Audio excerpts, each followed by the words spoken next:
William Shakespeare, 1564 AD to whenever he died, was well known for borrowing from existing literature when writing his plays. Romeo and Juliet is pretty much lifted entirely from Arthur Brooks' poem, The Tragical History of Romulus and Juliet.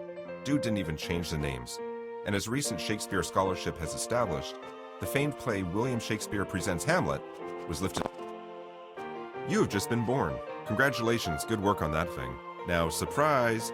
Babies are boring, so we're gonna jump ahead in time to a point where you're an adult and you've already lived a bunch of your life. But I promise most of what we're skipping over was really dull. You ate a lot and slept a lot and made some friends, tears were shed.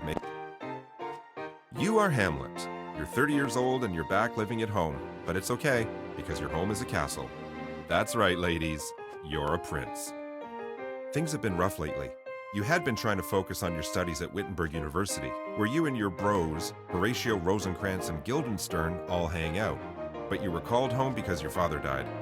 Then, your dead dad's brother, Claudius, married your mom, Gertrude, 2 weeks later. Yep, it's made you kind of upset. You raced home to comfort her, but she's married your uncle, and that is weird. You feel weird. Right now, you're in the audience chamber of your father's castle, here in sunny Denmark.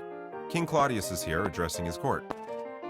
You hold up your hand and open your mouth, but before you can say anything, Claudius addresses you directly, calling you his son.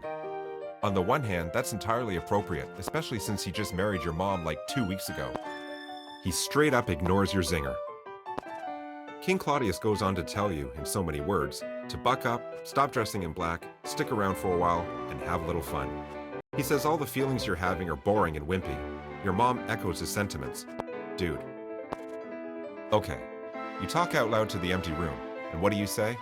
I'll tell you what you say. You say you wish your skin could literally melt off your body, revealing a skeleton that gives a double thumbs down before crumbling into dust. You say... While you're busy doing that, your friend Horatio bumps into you and tells you, A, he's in town for your dad's funeral / mom's wedding, and that they serve leftover appetizers from one at the other. B, ghosts are real. C, he's seen one and so have a bunch of other guys. D, it keeps showing up at the same time, and E, he's pretty sure it's the ghost of your dad. Finally, some adventure. I'll be there, 11:30 sharp, you say, and Horatio leaves, satisfied. Right, you're Ophelia. You are a beautiful and independent young woman, and although it makes you roll your eyes when you think about it, you've fallen in love with a prince.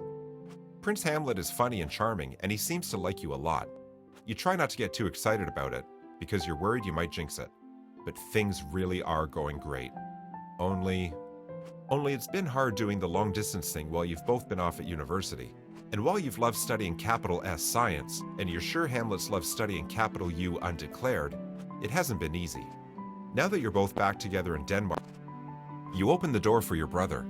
You can come in, you say, but I don't want to hear any opinions about my personal life. If you sleep with... Okay. You let him into your room. He sits down on the bed and pats the empty space beside him. You choose to remain standing. Listen, he says.